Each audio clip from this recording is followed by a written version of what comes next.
Hello guys, target 98 plus के education channel में आप सभी का बहुत बहुत स्वागत है। गाइस, जैसा कि आपको पता होगा कि अपने यूट्यूब चैनल पे जीके की एक नई सीरीज ब्रह्मास्त्र जीके के नाम से चलाई जा रही है। ठीक है, यह क्लास प्रतिदिन रात 9 बजे होती है। बात करें कौन कौन सी एग्ज़ाम के लिए सफिशियंट है, तो इसे आप एसएससी, रेलवे या फिर यूपी लेखपाल जो 52 से अप्रोक्स भर्ती निकलने वाली है, या फिर भारत में होने वाले उन सभी एग्ज़ाम के लिए आप फॉलो कर सकते हैं जिसमें जीके के क्वेश्चंस अच्छे लेवल के पूछे जाते हैं। ठीक है, क्योंकि इसमें बिल्कुल टॉप लेवल के सेलेक्टेड क्वेश्चंस हम लाते हैं और अच्छे तरीके से उसे डिस्कस करते हैं। ठीक है, सेशन में लास्ट तक बने रहिएगा और आप कमेंट जरूर कीजिएगा कि इस क्लास के अंदर आपका स्कोर कितना रहा। ठीक है, अगर आप टारगेट 98 प्लस के एजुकेशन चैनल पे पहली बार विजिट किए हैं तो प्लीज़ इसे सब्सक्राइब कर लीजिएगा और साथ में नोटिफिकेशन बेल पे दबा के ऑल पे क्लिक कर लीजिएगा ताकि हमारे द्वारा किए गए हर एक अपडेट आप तक सबसे पहले पहुंच सकेगा। चलिए चलते हैं अपने क्वेश्चंस की तरफ आगे बढ़ते हैं। गाइज, आज का जो अपना पहला क्वेश्चन है, क्वेश्चन नंबर 1 है, Visvesvaraya iron and steel limited कहाँ पे स्थित है। ठीक है फ्रेंड्स, बात करें Visvesvaraya iron and steel limited की तो ये कर्नाटक में भद्रावती नदी के तट पे स्थित है। कहाँ पे?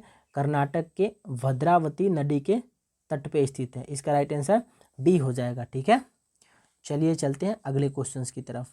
अगला क्वेश्चन है अपना क्वेश्चन नंबर 2 है, भारत में अंतर्राष्ट्रीय सुनामी चेतावनी प्रणाली को कब अपनाया गया था। ठीक है फ्रेंड्स, बात करें सुनामी की तो हिंद महासागर के अंदर 2004 में एक महासुनामी आई थी। ठीक है, उसके कारण भारत के पूर्व तटीय क्षेत्रों में काफ़ी नुकसान हुआ था और इसी के अंतर्गत 2006 से भारत में अंतर्राष्ट्रीय सुनामी चेतावनी को लागू कर दिया गया था। ठीक है, इसका राइट आंसर सी हो जाएगा, यानी 2006 से।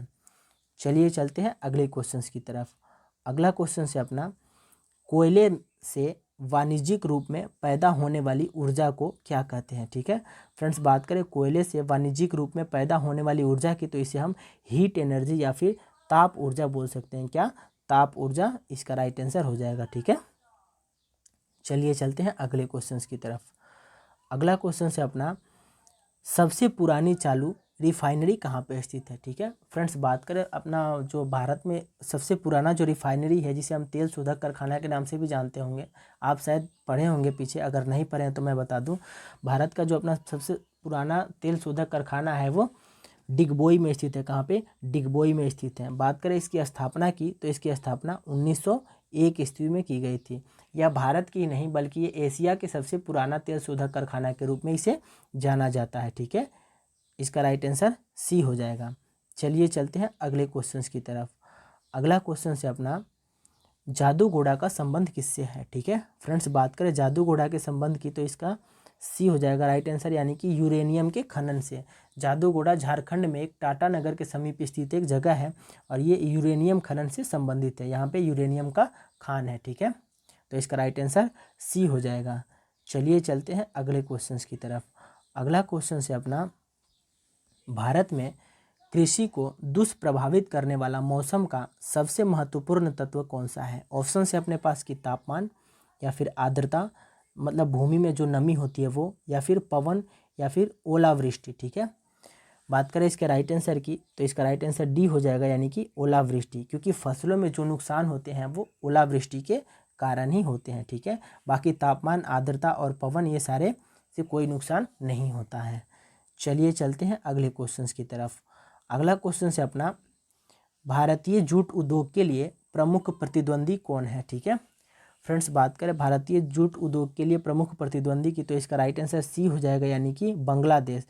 विश्व में सबसे ज़्यादा जो जूट का उत्पादन होता है वो अपने देश भारत के अंदर, पश्चिम बंगाल के अंदर किया जाता है। ठीक है, और बात करें 2 नंबर पे कौन सा देश है तो 2 नंबर पे बांग्लादेश है, तो इसका राइट आंसर सी हो जाएगा, यानी कि बांग्लादेश इसका राइट आंसर हो जाएगा। चलिए चलते हैं अगले क्वेश्चन की तरफ। अगला क्वेश्चन है अपना, भारत की निर्यात मद के रूप में कौन से मसाले की मूल्य में सर्वोच्च स्थिति है। ठीक है, मतलब आप इसको सीधा सा समझ लीजिए कि मतलब कौन से मसाला है जिसको हम एक्सपोर्ट करते हैं, मतलब बेचने पर सबसे अधिक मूल्य मिलता है, तो इसका राइट आंसर हो जाएगा सूखा लाल मिर्च। कौन सा? सूखा लाल मिर्च, इसका राइट आंसर हो जाएगा। चलिए चलते हैं अगले क्वेश्चन की तरफ। अगला क्वेश्चन है अपना, कैबू लेमजाओ जो विश्व का एक अकेला तैरता हुआ राष्ट्रीय उद्यान है कहाँ पे स्थित है। ठीक है फ्रेंड्स, बात करें कैबू लेमजाओ की तो ये मणिपुर में स्थित है। ठीक है, कहाँ पे? मणिपुर में स्थित है और मणिपुर में विष्णुपुर जिला है। कहाँ पे? मणिपुर के विष्णुपुर जिला में ये स्थित है। ठीक है, मणिपुर के विष्णुपुर जिला में स्थित है। बात करें इस कितने दूर में फैला हुआ है तो 40 वर्ग किलोमीटर के अप्रोक्स इसका टोटल जो चौड़ाई है, मतलब फैलने वाला जगह है जो 40 वर्ग किलोमीटर में ये फैला हुआ है। ठीक है, और लोकटक झील का ही एक हिस्सा है ये केबुल लमजाओ। ठीक है, इसका राइट आंसर बी हो जाएगा, यानी कि मणिपुर के विष्णुपुरा जिले में ये स्थित है। चलिए चलते हैं अगले क्वेश्चन की तरफ। अगला क्वेश्चन है अपना, सुंदरी वृक्ष निम्नलिखित में से किसकी एक विशेष प्रकार की वनस्पति है। ठीक है फ्रेंड्स, बात करें इसकी राइट आंसर की तो इसका राइट आंसर ए हो जाएगा, यानी कि ज्वारीय वन का। ठीक है फ्रेंड्स, बात करें ज्वारीय वन कहाँ पे पाए जाते हैं तो ज्वारीय वन भारत में मतलब पूर्वी तट पे पाए जाते हैं। एग्जाम्पल के तौर पे आपको बता दूं कि जो गंगा नदी, गंगा और ब्रह्मपुत्र या फिर कृष्णा नदी है ना, जो गंगा और ब्रह्मपुत्र डेल्टा बनाती है, कहाँ पे, बंगाल की खाड़ी में जब गंगा और ब्रह्मपुत्र नदी गिरती है वहाँ पे एक डेल्टा का निर्माण करती है जिसे सुंदरवन डेल्टा के नाम से जानते हैं। वहीं पे ये अत्यधिक मात्रा में मैंग्रोव वन पाए जाते हैं जिसे हम सुंदरी वृक्ष के नाम से जाने जाते हैं, और इसी वृक्ष के नाम पे इसका सुंदरवन डेल्टा पड़ा है। तो ये भी आप इम्पोर्टेंट है, याद करके रखिएगा। आपसे ये क्वेश्चन पूछा जा सकता है कि ज्वारीय वन कहाँ पाए जाते हैं, ऑप्शन में आपको सुंदरवन डेल्टा अवश्य रहेगा, तो उस पर आप इसका थोड़ा सा ध्यान रखिएगा, इसको रिलेट करके एक दूसरे से थोड़ा सा याद रखिएगा। इसका राइट आंसर वैसे क्वेश्चन के अकॉर्डिंग इसका राइट आंसर ए हो जाएगा, यानी कि ज्वारीय वन में पाए जाते हैं। ठीक है, चलिए चलते हैं अगले क्वेश्चन की तरफ। अगला क्वेश्चन है अपना कि ऊपरी ब्रह्मपुत्र घाटी में पाए जाने वाला प्रमुख खनिज कौन सा है। ठीक है फ्रेंड्स, बात करें ऊपरी ब्रह्मपुत्र घाटी में पाए जाने वाले प्रमुख खनिज की तो ये पेट्रोलियम है। कौन सा, पेट्रोलियम इसका राइट आंसर है। ठीक है, इसकी स्थापना ये अपना असम ऑयल कॉरपोरेशन के द्वारा किया गया था, और वहीं पे डिगबोई जो तेल शोधक कारखाना है ना, वहीं पे इसीलिए बनाया गया था। ऊपरी ब्रह्मपुत्र घाटी में पाए जाने वाला खनिज कौन सा है तो पेट्रोलियम इसका राइट आंसर हो जाएगा। चलिए चलते हैं अगले क्वेश्चन की तरफ। अगला क्वेश्चन है अपना, सॉरी ये क्वेश्चन का नंबर गलत हो गया है, कि HYV कार्यक्रम को भारत में डैश भी कहा जाता है। ठीक है फ्रेंड्स, बात करें HYV कार्यक्रम को तो भारत में इसे नव कृषि नीति या फिर हरित क्रांति के नाम से जाना जाता है। यहाँ पे एक इम्पोर्टेंट है, हमें HYV की फुल फॉर्म जानना इम्पोर्टेंट है। HYV का फुल फॉर्म होता है हाई यील्डिंग वैरायटी। क्या होता है, हाई यील्डिंग वैरायटी, इसका HYV का फुल फॉर्म होता है, और इसे हम नव कृषि नीति या फिर हरित क्रांति के नाम से भी जानते हैं। ठीक है, बात करें हरित क्रांति के जनक किसे कहा जाता है तो इसे MS स्वामीनाथन को हरित क्रांति के जनक के रूप में जाना जाता है। ये क्वेश्चंस इंपॉर्टेंट है, यहाँ से क्वेश्चंस पूछे जाते हैं। चलिए चलते हैं अगले क्वेश्चंस की तरफ।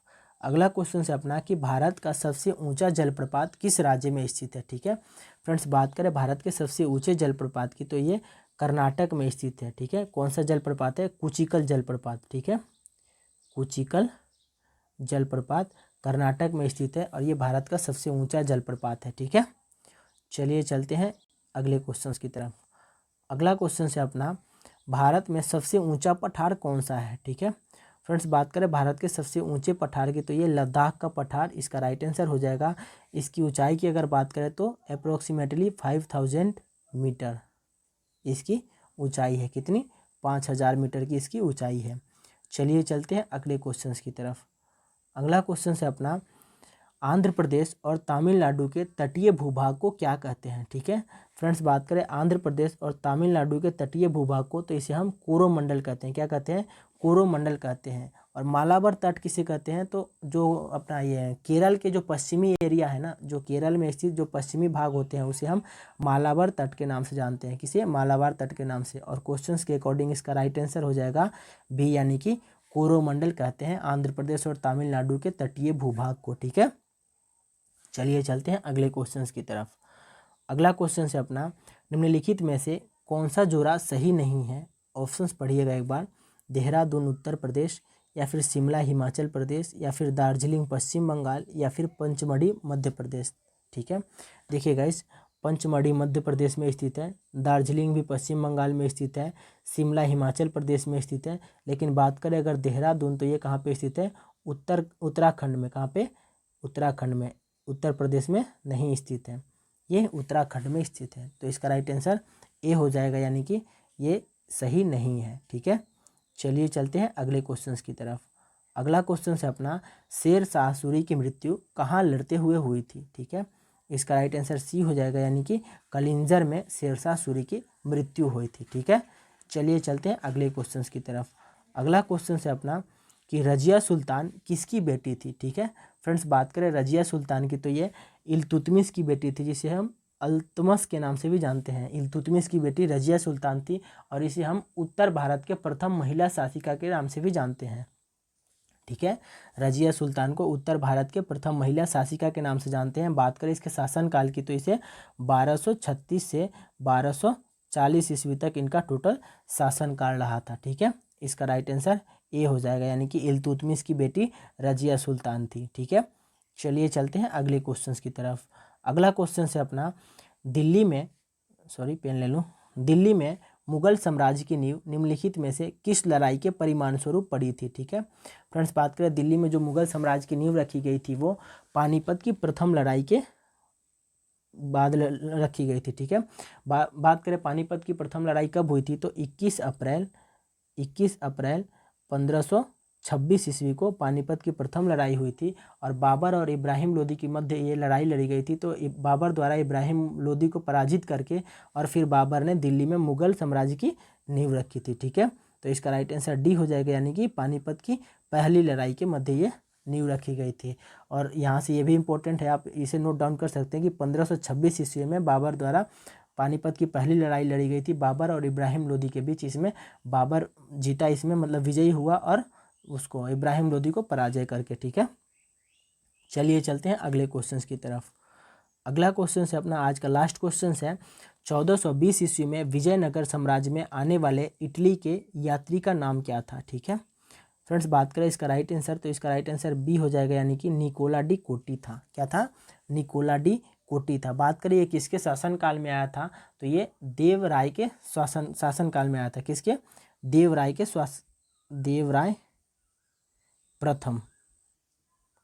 देवराय प्रथम के शासनकाल में ये आया था, ठीक है। गाइज, आज का ये क्वेश्चंस कैसा लगा उसे आप अवश्य कमेंट बॉक्स में बताइएगा और आपका स्कोर कितना रहा उसे ही बताइएगा। और एक काम करना, अपने भाई के लिए इस क्लास को शेयर जरूर करना है। आपको क्या करना है? शेयर करना है। जो भी आपके पास टेलीग्राम ग्रुप है या फिर व्हाट्सएप ग्रुप है उसके अंदर आपको शेयर करना है, ठीक है। तो thank you so much guys session में लास्ट तक बने रहने के लिए। अगर आप टारगेट 98+ के एजुकेशन चैनल पे को बिना सब्सक्राइब किए देख रहे हैं तो प्लीज़ इसे सब्सक्राइब कर लीजिए और साथ में नोटिफिकेशन बेल पे दबा के ऑल पे क्लिक कर लीजिएगा। अगर आपको इसकी PDF चाहिए तो आप हमारे टेलीग्राम ग्रुप से ज्वाइन हो सकते हैं। टेलीग्राम ग्रुप है अपना टारगेट 98+ के नाम से, ठीक है। Thank you so much, bye bye. मिलते हैं आपसे अगले किसी सेशन के माध्यम से, ठीक है।